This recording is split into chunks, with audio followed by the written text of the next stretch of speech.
Hi welcome back. നമ്മളിപ്പോൾ counter ടോപ്സിൻ്റെ ഒരു സീരീസാണ് ചെയ്തുകൊണ്ടിരിക്കുന്നത് അല്ലേ? അതിൻ്റെ പാർട്ട് 3 ആണ്. This will be the last series. Counter tops എന്ന് പറയുന്നത് നമ്മുടെ കിച്ചൻ്റെ ഏറ്റവും ഇമ്പോർട്ടൻ്റ് ആയിട്ടുള്ള ഒരു സ്റ്റെപ്പാണ്. അത് നല്ലോണം ഇൻസ്റ്റാൾ ചെയ്യുക, നല്ലൊരു പ്രോഡക്റ്റ് വാങ്ങിക്കുക, നല്ലൊരു കളർ ചൂസ് ചെയ്യുക, ഇതിനെയൊക്കെ കുറിച്ചാണ് നമ്മൾ സംസാരിച്ചത്. അപ്പോൾ ഇൻസ്റ്റലേഷൻ്റെ തന്നെ സെക്കൻഡ് ഭാഗമായിട്ട് എനിക്ക് ഈ വീഡിയോയിൽ ഞാൻ കുറച്ച് ക്രൂഷ്യലായിട്ടുള്ള കാര്യങ്ങൾ സംസാരിക്കാം എന്നാണ് വിചാരിച്ചത്. നമ്മളൊരു കൗണ്ടർ ടോപ്പ് ഇൻസ്റ്റാൾ ചെയ്യുമ്പോഴത്തേക്ക് വെറുതെ ഇൻസ്റ്റാൾ ചെയ്ത് അതിൻ്റെ പുറത്ത് അടുപ്പ് വെച്ച് അങ്ങനെ അല്ലല്ലോ ചെയ്യുന്നത്. അതിൽ കുറേ കട്ടൗട്ട്സും കൂടി ചെയ്യേണ്ടിയിരിക്കുന്നു അല്ലേ? അതായത് എന്തൊക്കെയാണ് ബേസിക് ആയിട്ടുള്ള കട്ടൗട്ട്സ് നമുക്ക് വരുന്നത്? സിങ്കിന് വേണ്ടിയിട്ട് കൗണ്ടറിൽ ഒരു കട്ട് ചെയ്യേണ്ടിയിരിക്കുന്നു. അതേപോലെ തന്നെ സ്റ്റൗവിനൊക്കെ ഈയിടെയായിട്ട് പലവരും നമ്മൾ ബിൽറ്റ് ഇൻ സ്റ്റൗസ് ആണ് യൂസ് ചെയ്യുന്നത്. അപ്പോൾ അതിന് വേണ്ടിയുള്ള കട്ടൗട്ടും നമുക്ക് എടുക്കേണ്ടിയിരിക്കുന്നു. ഇതാണ് രണ്ട് ബേസിക് കാര്യങ്ങൾ. പിന്നെ സിങ്കിനോടൊപ്പം ചേർന്നിരിക്കുന്ന ഫോസറ്റ് ഉണ്ടല്ലോ, ടാപ്പ് ഉണ്ടല്ലോ, അതിനും ചിലതൊക്കെ വാളിൽ നിന്ന് വരും, ചിലത് കൗണ്ടർ ടോപ്പിൽ നിന്ന് തന്നെ കട്ട് ചെയ്തെടുക്കാനുള്ളൊരു സാധ്യതയുണ്ട്. പിന്നെ വേറെ കുറേ ഹൈ എൻഡ് കിച്ചൺസ് ഉണ്ടല്ലോ, അതിലാണെങ്കിൽ ചിമ്നി തന്നെ കൗണ്ടർ ടോപ്പിൻ്റെ മേളിൽ നിന്ന് ഇങ്ങനെ വരുന്ന ചിമ്നീസ് ഉണ്ട്. പിന്നെ അതുകൂടാണ്ട് ഡസ്റ്റ്ബിൻസ് പോലെ ഇപ്പോൾ നമ്മൾ അരിഞ്ഞിട്ട് എന്തെങ്കിലും സാധനങ്ങൾ ഇങ്ങനെ കോരിയെടുത്ത് മറ്റൊരു ഡസ്റ്റ്ബിനിലോട്ട് ഇടുന്നതിന് പകരം റെസ്റ്റോറൻറ്റ്സിൻ്റെ കിച്ചൺസിലൊക്കെ അങ്ങനെയാണ്. അതിപ്പോൾ വീടുകളിലും ചിലർ വലിയ സ്ലാബൊക്കെ ഉള്ള വലിയ കിച്ചൺസിലൊക്കെ അതും അക്കോമഡേറ്റ് ചെയ്യാൻ പറ്റും നമുക്ക്. അതിന് വേണ്ടിയിട്ടുള്ള കട്ടൗട്ട്സ് എടുക്കാൻ പറ്റും. അത് മാത്രമല്ല ഇൻഡക്ഷൻ സ്റ്റവ് സെപ്പറേറ്റ് ആയിട്ട് ആൾക്കാർ വെക്കാറുണ്ട് ഇൻബിൽറ്റ് ആയിട്ട്. അതിന് വേണ്ടിയും വേറെ കട്ടൗട്ട്സ് വെക്കാൻ പറ്റും. പുതിയ പുതിയ കാര്യങ്ങൾ വരുമ്പോഴത്തേക്ക് അതിനുള്ള സാധ്യതകളും കൂടി വരുവാണ്. അപ്പോൾ കൗണ്ടർ ടോപ്പിൻ്റെ കട്ടൗട്ട്സ് എടുക്കുന്ന സമയത്ത് ഏറ്റവും ഇമ്പോർട്ടൻ്റ് ആയിട്ട് ചെയ്യാനുള്ള കാര്യം എന്ന് പറഞ്ഞാൽ, ഞാൻ ലാസ്റ്റ് വീഡിയോയിലും ഇത് പറഞ്ഞിരുന്നു, അത് തന്നെയായിരിക്കും ഇതിലും ഞാൻ പറയാൻ ഉദ്ദേശിക്കുന്നത്. ഈ കട്ടൗട്ട് എടുക്കുന്നതിൻ്റെ അവിടെ വെച്ച് ജോയിൻസ് വരാനേ പാടില്ല. ജോയിൻസ് വരുന്നിടത്ത് ലേറ്റർ ഓൺ നമുക്ക് ഡെഫിനറ്റ്ലി അതിൽ അഴുക്ക് പടിഞ്ഞിരിക്കാനുള്ള സാധ്യതയുണ്ട്, ക്രാക്സ് വരാൻ സാധ്യതയുണ്ട്, അങ്ങനെ അതിൽ കൂടെ തന്നെ സീപ്പേജ് വരാനുള്ള സാധ്യതയുണ്ട്, എസ്പെഷ്യലി സിങ്കിൻ്റെ ഭാഗത്തൊക്കെ. സോ അത് വളരെ വളരെ അധികം നമ്മൾ കെയർഫുള്ളായിട്ട് ശ്രദ്ധിച്ച് വേണം ചെയ്യാനായിട്ട്. അപ്പോൾ ഫസ്റ്റ് സിങ്കിൻ്റെ ഇൻസ്റ്റലേഷൻ ആണ് എന്നെ സംബന്ധിച്ച് ഏറ്റവും റിസ്കി ആയിട്ടുള്ള ഒരു കാര്യം. ഒന്നെന്ന് പറഞ്ഞാൽ കറക്റ്റായിട്ടുള്ള കട്ടൗട്ട് നമ്മൾ എടുക്കണം. ചില ആൾക്കാർ എന്ത് ചെയ്യും, അതിലൊരു 3 mm ഗ്രൂവ് കുറച്ചൊരു ഡിപ്പ് കൊടുത്തിട്ട് സിങ്കിനെ അതിലോട്ട് ഇരുത്തും. പക്ഷേ എന്ത് ടൈപ്പ് സിങ്കാണ് നമ്മൾ മേടിക്കുന്നത് എന്നുള്ളതനുസരിച്ചിട്ട് വേണം കൗണ്ടർ ടോപ്പിൽ നമ്മൾ കട്ടൗട്ട് ചെയ്യാനുള്ളത്. വേറെ ഡിഫറെൻറ്റ് ടൈപ്സ് ഓഫ് സിങ്സ്. ചില സിങ്കുകളാണെങ്കിൽ കൗണ്ടറിൻ്റെ മുകളിൽ ഇങ്ങനെ ഓവർലാപ്പ് ചെയ്തിരിക്കുന്ന സിങ്സ് കിട്ടും. ചിലതൊക്കെ ആണെങ്കിൽ കംപ്ലീറ്റ്ലി കൗണ്ടറിൻ്റെ അടിയിലിരിക്കും. അതായത് the counter will be over that and അതിൻ്റെ അടിയിൽ താഴെ ഒരു ക്ലിപ്പ് ഉണ്ട്, അത് വെച്ചിട്ടാണ് അതിനെ നിർത്തുന്നത്. ഇവിടെ അമേരിക്കയിലൊക്കെ അത് വളരെയധികം അങ്ങനത്തെ സിങ്സ് ആണ് ഞാൻ കാണുന്നത്.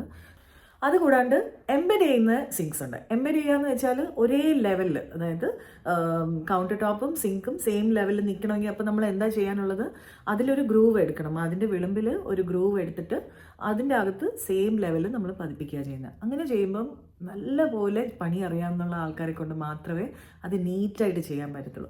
ബിക്കോസ് അതിൻ്റെ സൈഡ്സ് എല്ലാം കട്ട് ചെയ്യുന്നതിൻ്റെ ആ ബ്ലേഡിൻ്റെ മാർക്സ് ഒന്നും നമുക്ക് പുറത്ത് കാണാത്ത വിധത്തിൽ വേണം ചെയ്തെടുക്കാൻ. ആൻഡ് അത് ഗ്രൂവ് നീറ്റായിട്ട് എടുത്തിട്ട് ഒരേ ലെവലെടുത്ത് അതിൽ പ്രോപ്പറായിട്ട് അരൾഡായിട്ടോ അല്ലെങ്കിൽ അഡ്ഹസീവ് യൂസ് ചെയ്തിട്ട് അതിനെ പതിപ്പിക്കുകയാണ് സാധാരണ ചെയ്യുന്നത്. എപ്പോക്സിയും ചെയ്യാൻ പറ്റും. സോ അതാണ് ഫസ്റ്റ് ഇമ്പോർട്ടൻറ്റ് സ്റ്റെപ്പ് സിങ്കിൻ്റെ കാര്യത്തിൽ. അപ്പം ഇത്രയും ചെയ്തതിന് ശേഷവും അഥവാ എന്തെങ്കിലും ചെറിയ ഡ്രോപ്പ് ലീക്ക് നിങ്ങൾ കാണുകയാണെങ്കിൽ ഞാൻ എല്ലാവരോടും പറയുന്നതാണ്, എൻ്റെ ക്ലയൻസിനോടും ഞാൻ പറയും, വി ടേക്ക് കെയർ. പക്ഷെ എന്നാലും ചെറിയൊരു ഡ്രോപ്പ് വീണ് തുടങ്ങുമ്പം തന്നെ ഫസ്റ്റ് തിങ് ഇസ് അപ്പം തന്നെ പ്രോബ്ലത്തിനെ ഫിക്സ് ചെയ്യാൻ നോക്കുക. ബിക്കോസ് അത് തന്നെയാണ് ഏറ്റവും ക്രൂഷ്യൽ സ്റ്റെപ്പ്. ആൻഡ് അത് തന്നെയാണ് നമ്മൾ എല്ലാവരും മിസ് ചെയ്യുന്ന കാര്യം. അതിങ്ങനെ പ്രൊക്രാസ്റ്റിനേറ്റ് ചെയ്ത് നമ്മൾ ഒരിക്കലും അത് റിപ്പയർ ചെയ്യാതിരുന്നിട്ടാണ് അതിൻ്റെ അടിയിൽ മഷ്റൂംസ് ഒക്കെ വളർന്ന് തുടങ്ങും. വേറൊരു കാര്യം ഞാൻ പറയാൻ ആഗ്രഹിക്കുന്നത്, നമ്മൾ പലരും ഫുൾ ടൈൽ ചെയ്തിട്ട് ചെയ്യുന്ന ആൾക്കാരുണ്ട്. പക്ഷെ അതല്ലാതെ ചിലരിങ്ങനെ അഗെയിൻ കോസ്റ്റ് കട്ട് ചെയ്യാനായിട്ട് കൗണ്ടറിൻ്റെ ഹൈറ്റ് വരെയും ടൈലിംഗ് ഒന്നും ബാക്കിൽ ചെയ്യില്ല. അത് കഴിഞ്ഞിട്ട് ആ ബാക്ക് സ്പ്ലാഷിൽ മാത്രം ടൈൽസ് ഇട്ടിട്ട് പോകുന്ന ആൾക്കാരുണ്ട്. സോ എൻ്റെ റെക്കമെൻഡേഷൻ, എന്ത് ബാക്ക് സ്പ്ലാഷ് ആണോ യൂസ് ചെയ്യുന്നത് അത് എക്സ്പെൻസീവ് ആയിട്ടുള്ള ടൈൽ യൂസ് ചെയ്തോളൂ. പക്ഷെ അണ്ടർ ക്യാബിനറ്റ്, അതായത് കൗണ്ടറിൻ്റെ കീഴിലും ഉള്ള ക്യാബിനറ്റ്സിൻ്റെ ബാക്കിൽ നമ്മൾ കുറച്ച് ടൈലിംഗ് കൊടുക്കുകയാണെങ്കിൽ അത് നിങ്ങൾക്ക് കുറേ കൂടെ ഒരു പ്രൊട്ടക്ഷൻ ആയിരിക്കും. വാളിന് മോയ്സ്ചറിൽ നിന്ന് പ്രൊട്ടക്റ്റ് ചെയ്യാൻ പറ്റും. ആൻഡ് ടെർമൈറ്റ്സ് എന്തെങ്കിലും ഇഷ്യൂസ് ഉണ്ടെങ്കിൽ നിങ്ങൾക്ക് ഡയറക്റ്റ്ലി നിങ്ങളുടെ ക്യാബിനറ്റ്സിനെ എഫക്റ്റ് ചെയ്യാതിരിക്കും. സോ ഇതും കൂടി ഞാൻ എന്തുകൊണ്ടാണ് ഇത് ഇവിടെ പറയുന്നതെന്ന് വെച്ചാൽ, ഇത് രണ്ടും കൗണ്ടർ ടോപ്പുമായിട്ട് കമ്പൈൻഡ് ആണ്. അതുകൊണ്ടാണ് ഞാൻ അതും കൂടെ പറയാമെന്ന് ഇവിടെ വിചാരിച്ചത്. ആൻഡ് നോട്ട് ഓൺലി ദാറ്റ്, ഈ സിങ്കും കാര്യങ്ങളും ഒക്കെ ഇപ്പം ഇൻഡക്ഷൻ സ്റ്റവ് ഉണ്ടാവും, നിങ്ങൾക്ക് നോർമൽ സ്റ്റവ് ഉണ്ടായിരിക്കും, സിങ്ക് ഉണ്ടായിരിക്കും. ഇതിലെല്ലാത്തിലും എന്തൊക്കെ പോയിന്റ്സ് ആണോ നിങ്ങൾക്ക് ആവശ്യമുള്ളത്, എന്തെങ്കിലും ലൈന് നിങ്ങൾക്ക് പുതിയ കോൺഡ്യൂട്ട്സ് ഇടണോ, ഇലക്ട്രിക്കൽ കോൺഡ്യൂട്ട്സ്, പ്ലംബിംഗ് ലൈൻസ് നിങ്ങൾക്ക് പുതിയതായിട്ട് ഇൻട്രൊഡ്യൂസ് ചെയ്യണോ, ഇതെല്ലാം നിങ്ങൾ കംപ്ലീറ്റ് ചെയ്തിട്ട് വേണം ചെയ്യാനായിട്ട്. സിങ്കിൻ്റെ അവിടെ മിക്കവാറും നമുക്ക് ബേസിക് ആയിട്ട് ഒരു 5 ആംസിൻ്റെ point under sink water purifier വെക്കുന്നതാണെങ്കിൽ വേണ്ടി വരും. ട്രാഷ് ഡിസ്പോസറാണ് വെക്കാൻ ആഗ്രഹിക്കുന്നതെന്നുണ്ടെങ്കിൽ ഇതിന് വേണ്ടിയിട്ട് സെപ്പറേറ്റ് ആയിട്ടുള്ള ഒരു പോയിന്റ് വേണം. സോ അതും കൂടെ കൺസിഡർ ചെയ്യുക.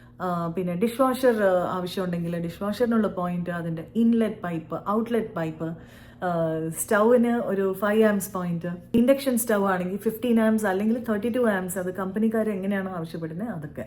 ഇതെല്ലാം ഫിനിഷ് ചെയ്തിട്ട് വേണം, റെഡി ആക്കിയിട്ട് വേണം ശരിക്കും പറഞ്ഞാൽ കൗണ്ടർ ടോപ്പ് ഇൻസ്റ്റാൾ ചെയ്യാനുള്ളത്. അപ്പോൾ ഒരു കിച്ചൺ കൗണ്ടർ ടോപ്പ് കാണുമ്പോഴത്തേക്ക് നമുക്ക് എല്ലാവർക്കും തോന്നുമല്ലേ, ഇതൊരു കൗണ്ടർ ടോപ്പാണ് വെറുതെ.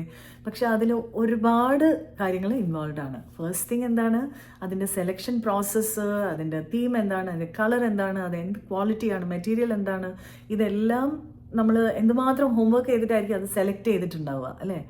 സെക്കൻഡ്ലി, നല്ലൊരു ഇൻസ്റ്റലേഷൻ ടീമിനെ നമ്മൾ വിളിച്ച് അത് കറക്റ്റായിട്ട് നല്ല ബുദ്ധി ഉപയോഗിച്ച് ഹാൻഡിൽ ചെയ്യാൻ പറ്റുന്ന ഒരാൾക്കേ നമ്മൾ ആ പ്രോജക്റ്റ് കൊടുക്കാൻ പാടുള്ളൂ. ബിക്കോസ് നമ്മുടെ ഓവറോൾ കിച്ചൻ്റെ ലോഞ്ചിവിറ്റിയും പിന്നെ അതിൻ്റെ ലുക്കും അതൊക്കെ നമുക്ക് ഇതിനെ ഡിപ്പെൻഡ് ചെയ്താണ് ഇരിക്കുന്നത്, അതിൻ്റെ ഫൈനൽ ഫിനിഷിങ്ങിനെ ഡിപ്പെൻഡ് ചെയ്തിട്ടാണ് ഇരിക്കുന്നത്. സോ അത് നമ്മൾ ശ്രദ്ധിക്കാനുണ്ട്. And thirdly I would say seepage proof ആക്കുക, പിന്നെ മോയ്സ്ചർ പ്രൂഫ് ആക്കുക എന്നുള്ളൊരു സംഭവമുണ്ട്. ഇതെല്ലാം നമ്മൾ പ്രോപ്പറായിട്ടുള്ള മെറ്റീരിയൽസ് യൂസ് ചെയ്ത് അതിന് പ്രോപ്പർ എപ്പോക്സി ഗ്രൗട്ടിങ് കൊടുത്ത് ഡബിൾ പ്രൂഫിങ്ങിനായിട്ട് നമ്മൾ സ്കേർട്ടിങ് പറ്റുമെങ്കിൽ കൊടുക്കുക. ഇതെല്ലാ കാര്യങ്ങളും നമ്മൾ ചെയ്യുകയാണെങ്കിൽ നമ്മളുടെ കൗണ്ടർ ടോപ്പ് ഒരുപാട് നാൾ ലാസ്റ്റ് ചെയ്യും. നിങ്ങൾ ഡെയിലി മെയിൻ്റനൻസ് എന്നുള്ള കാര്യം ഞാൻ പ്രത്യേകിച്ച് പറയാനുള്ള ആവശ്യമില്ലല്ലോ അല്ലേ. സ്ട്രോങ് ആയിട്ടുള്ള കെമിക്കൽസ് എല്ലാം അതിൽ യൂസ് ചെയ്യാൻ പാടില്ല. കഴിവതും സോപ്പ് വാട്ടർ അതുപോലത്തെയൊക്കെ വെച്ചിട്ട് നമുക്ക് സ്പ്രേ ചെയ്ത് അതിനെ വൈപ്പ് ചെയ്തെടുക്കാനാണ് നമ്മൾ നോക്കാനുള്ളത്. ആൻഡ് എന്തെങ്കിലും സ്റ്റെയിൻസ്, അത് ബ്ലാക്ക് ഗ്രാനൈറ്റ് ആകട്ടെ അല്ലെങ്കിൽ വൈറ്റ് ക്വാഡ്സ് ആകട്ടെ or any other colour for that matter, എന്തെങ്കിലും സ്റ്റെയിൻസോ അല്ലെങ്കിൽ അഴുക്കൊക്കെ അതിലിരിക്കുകയാണെങ്കിൽ അന്നത്തെ ജോലി അപ്പോൾ തന്നെ, ഉച്ചക്കത്തെ കുക്കിംഗ് കഴിഞ്ഞാൽ അപ്പം തന്നെ ക്ലീൻ ചെയ്യുക. നൈറ്റിലെ കുക്കിംഗ് കഴിഞ്ഞാൽ അടുത്ത ദിവസം രാവിലെ വരെ അത് ഇട്ടേക്കാൻ പാടില്ല. അപ്പം ക്ലീൻ ചെയ്ത് നമ്മൾ മെയിൻറ്റെയിൻ ചെയ്യുകയാണെങ്കിൽ 25-30 ഇയേഴ്സ് ആയാലും നമ്മുടെ കിച്ചണിനൊന്നും പറ്റത്തില്ല. നിങ്ങൾക്ക് വെറുതെ ബോറടിച്ച് വേറൊരു കിച്ചൺ എങ്ങനെയെങ്കിലും ഇതൊന്ന് പാഴായി പുതിയൊരു കിച്ചൺ മാറ്റിയാലോ എന്നുള്ള അവസ്ഥയിലെത്തുന്ന വിധത്തിലിരിക്കും. At the end of the day നല്ലൊരു കൗണ്ടർ ടോപ്പ് എപ്പോഴും നമ്മുടെ കിച്ചൻ്റെ ബ്യൂട്ടീനെ എൻഹാൻസ് ചെയ്യാനായിട്ടാണ് നമ്മൾ യൂസ് ചെയ്യുന്നത്. And also it's a pleasure to use a beautiful product അല്ലേ. ഒരു കിച്ചണിന് ക്യാരക്ടർ തരുന്നത് തന്നെ കൗണ്ടർ ടോപ്പാണ്.